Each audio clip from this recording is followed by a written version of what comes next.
This week, we take you to rainy San Francisco, where the 49ers, led by coach Dick Nolan, won the NFC's Western title against the Minnesota Vikings in one of the most exciting last-second nail-biters we've seen in quite a while.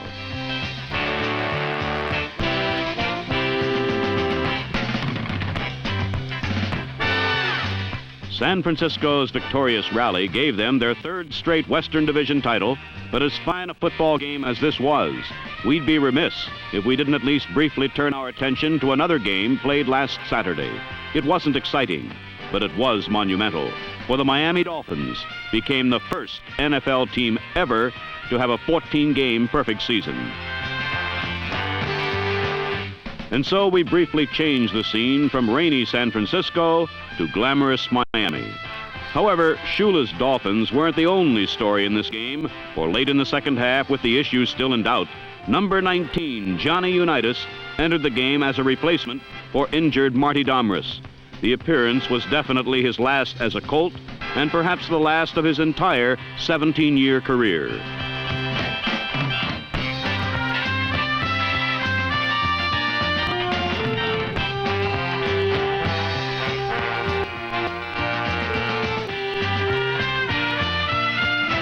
In front of a standing ovation in an enemy stadium, Johnny Unitas threw what may be his final pass in the NFL.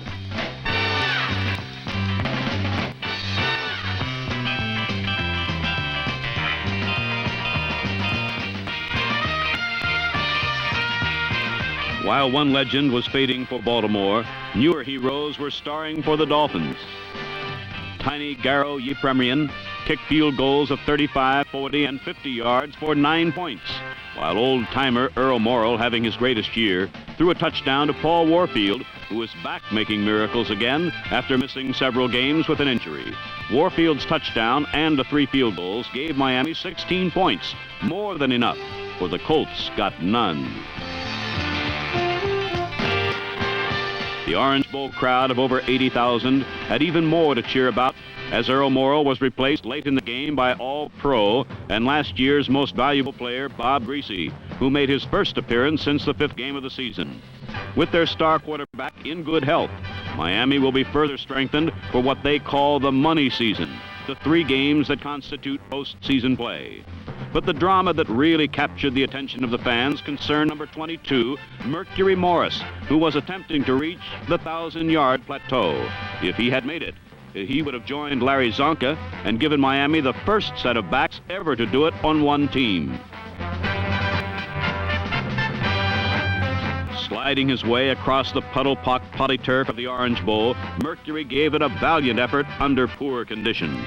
The slippery turf was against him, and the Colts were keying on him, knowing how much the Dolphins wanted their popular teammate to accomplish the goal. Morris took a terrific beating and twice limped off the field with ankle injuries.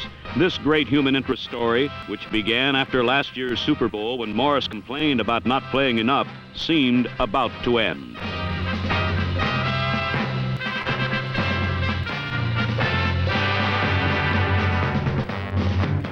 But Morris somehow managed to return to the lineup to the cheers of encouragement of the partisan crowd.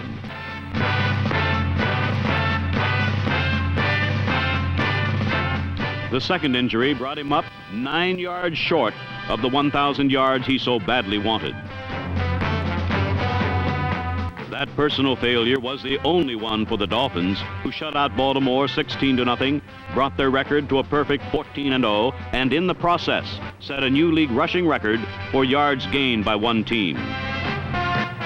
It was a history-making performance in an improbable season for the Cinderella Dolphins of Don Shula.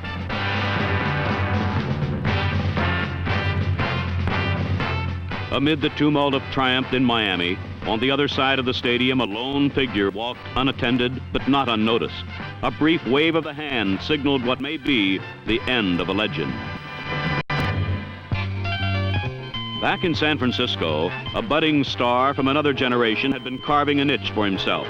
Steve Spurrier had taken over for an injured John Brody and led his team to the brink of the playoffs. Before last Saturday's game with Minnesota, not only the 49ers, but the Falcons and Rams also had a chance to be the Western Division representative in the playoffs. The 49ers alone among these three teams could control their own destiny. And last week, under the misty skies of Candlestick Park, they did it in dramatic fashion. So this week, we salute the victors, Miami's great undefeated Dolphins and the exciting San Francisco 49ers in the NFL Game of the Week.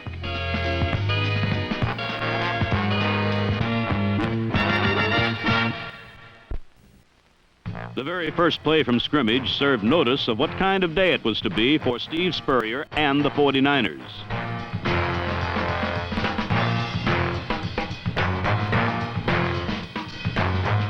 Carl Eller came up empty despite a great defensive play, but Minnesota didn't have to wait long to get the ball.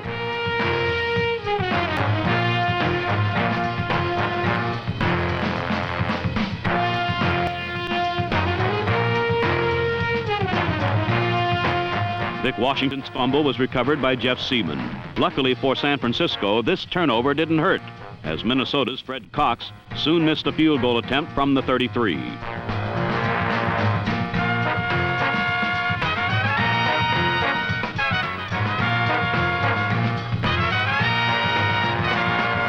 But this was to be a day of turnovers for the home team. Ken Willard's fumble and the recovery and long return by number 40, Charlie West, gave the Vikings a ball on their opponent's 16-yard line.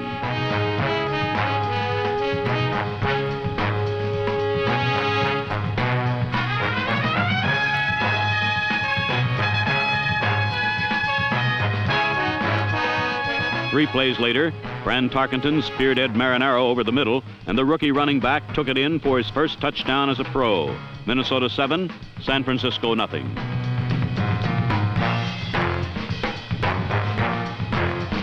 On the following kickoff, Vic Washington atoned for his earlier fumble with a return of 56 yards to the Viking 41.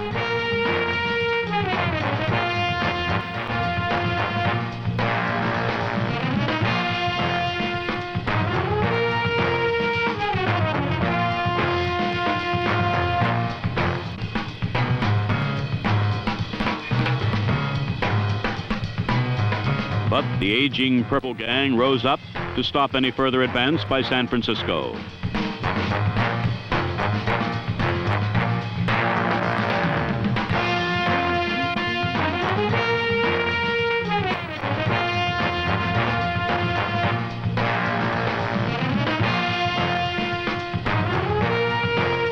San Francisco settled for a Bruce Gossett field goal and a 7-3 score at the end of the first quarter.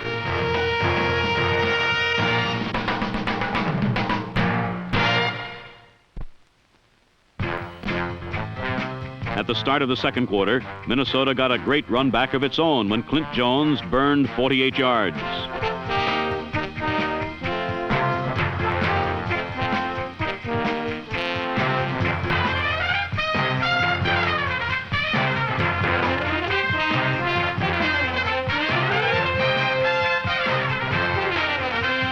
Here, Fran Tarkenton went for all the marbles to John Gilliam and should have gotten it.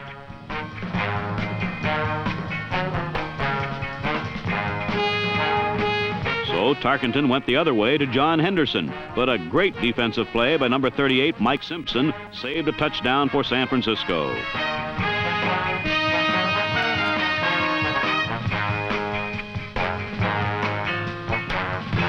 But as we said, this was to be a day of turnovers for the 49ers, and on the very next play, Spurrier's pass was deflected by Carl Gersbach and intercepted by Charlie West.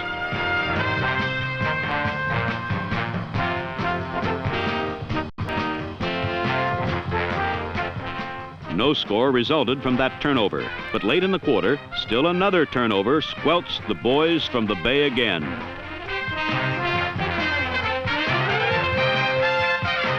A pass to Gene Washington picked up 35 yards, by far the biggest gain of this mistake-ridden first half, discounting kickoff returns.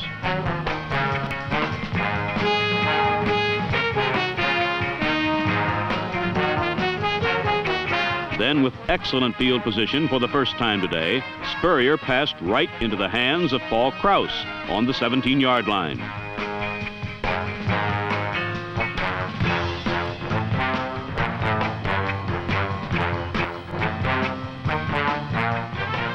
Minnesota soon gave the ball back with a disastrous error of their own when Mike Eischeid went back to punt.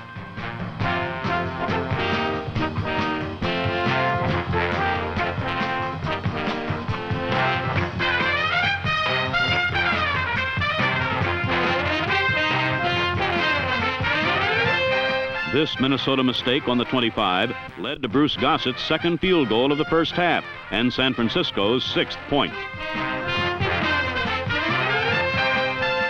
The 49ers only trailed by 1 at the half, but had turned the ball over 4 times, and at this point, the division title seemed as misty as Northern California's weather.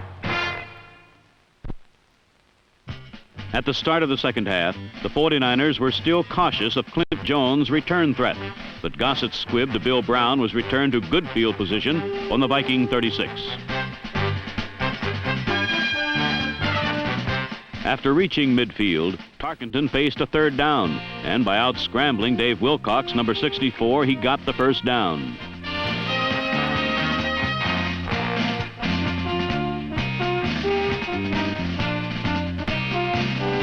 A penalty further moved the ball to the 10, but from there, Wilcox defused Tarkenton's bullet.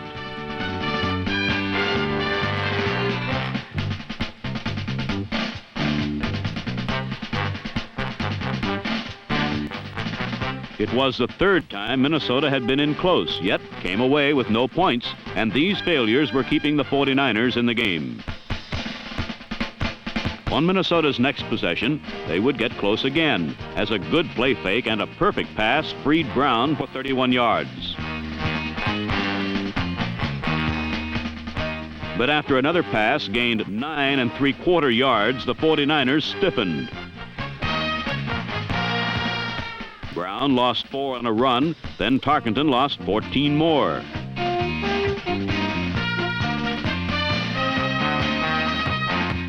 Though the Vikings had had a second and inches on the 49er 18, they had to settle for a Fred Cox field goal and led 10-6. Meanwhile, the 49ers were having even less success. Spurrier's pass, intended for Gene Washington and intercepted by Jeff Seaman, was their 5th turnover of the game.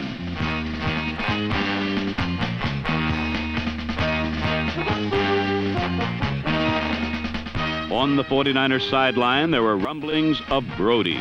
Spurrier would not have won a popularity contest with his showing today, and to make matters worse, Tarkenton turned Spurrier's last turnover into a touchdown with a perfect pass to John Gilliam.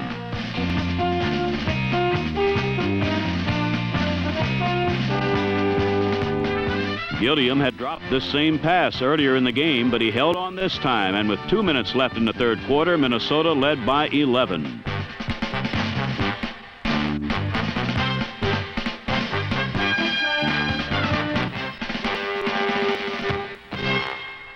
Trailing now 17-6, it was time to bring back Brody. Brody had been injured earlier in the year, but for the past 3 weeks he has been ready to go. However, Spurrier's strong performance until today had kept Brody bench-bound. Now, in this do-or-die situation for San Francisco, head coach Dick Nolan decided it was time for Brody to reappear.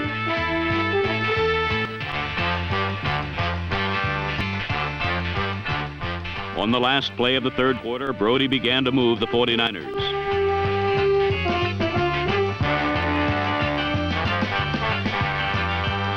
On the first of the fourth quarter, Ted Kwolek made his first reception of the game and carried to Minnesota's 11-yard line.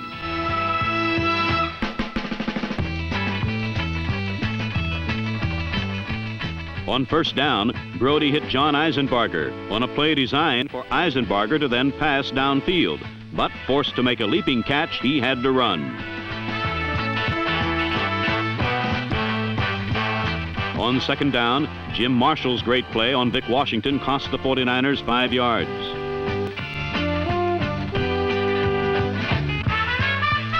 Forced to throw on 3rd and 11, Brody forced his pass to Qualick, and Paul Krause intercepted his second theft and San Francisco's 6th turnover.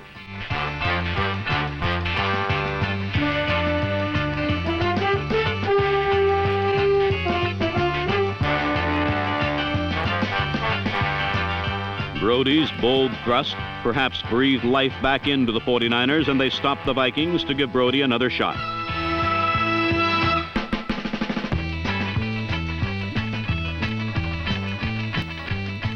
But again, Brody misfired, and Seaman intercepted his second interception and San Francisco's 7th turnover.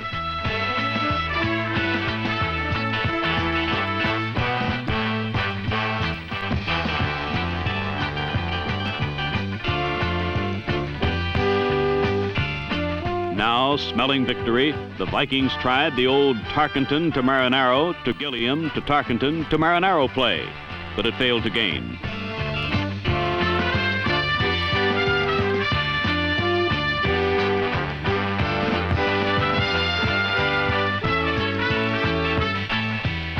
Still, the Vikings were ready to deal the death blow to San Francisco's failing playoff hopes when Mike Eischeid's punt was down by Terry Brown on the 1-foot line.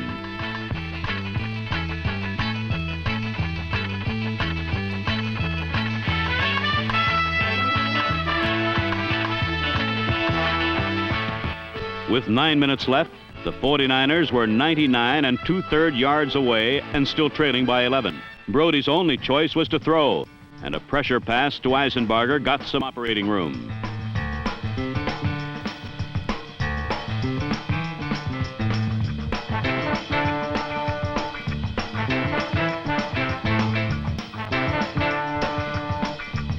Then from the 15, Brody stepped up into the pocket and hit Gene Washington, who had a step on Charlie West.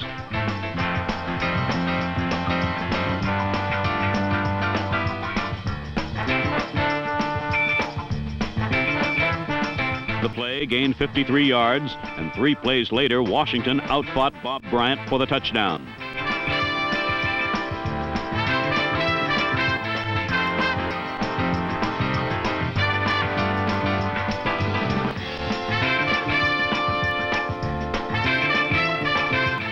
Brody had moved the 49ers over 99 yards in 2.5 minutes, but the celebration was kept to a minimum, for San Francisco still trailed by 4 with just over 6 minutes to play.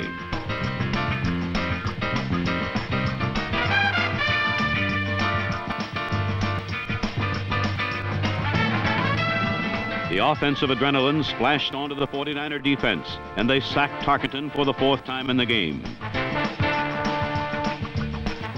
San Francisco's defense leads the NFL in sacks, and they had gotten one when they needed it most. But on 4th down and 12, the 49ers saw an incredible break go against them.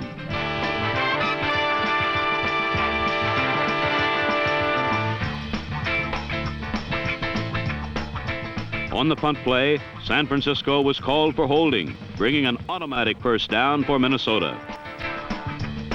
The Vikings used this break well, grinding almost 5 minutes off the clock.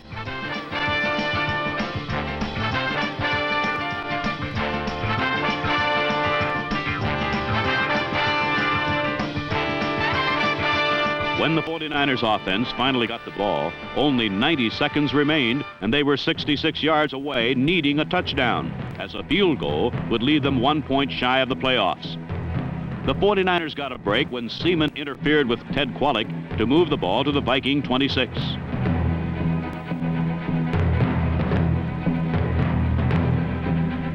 Again, San Francisco tried the Eisenbarger option play, and though it got Larry Schreiber momentarily open, Paul Krause's great play saved the touchdown.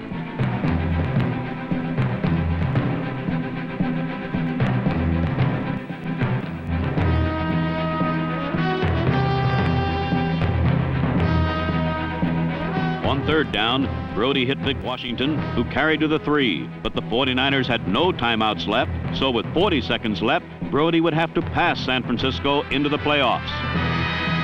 First down, Jim Marshall swatted away a Brody pass. Second down, Marshall deflected away a Brody pass.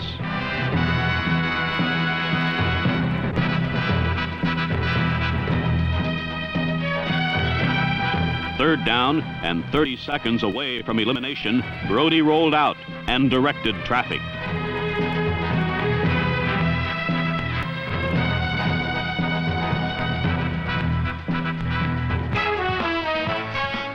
Just 25 seconds remained when Brody hit Dick Witcher and sent San Francisco into the playoffs.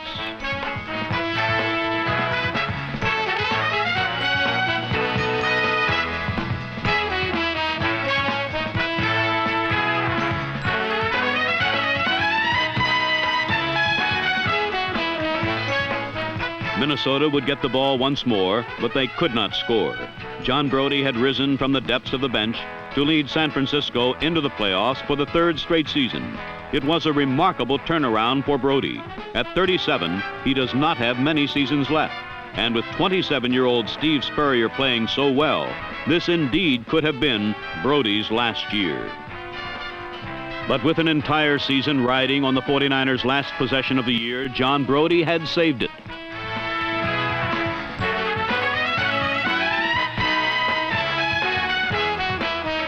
The 20-17 victory over Minnesota marked the third straight season that San Francisco won their division title in the last regular season game.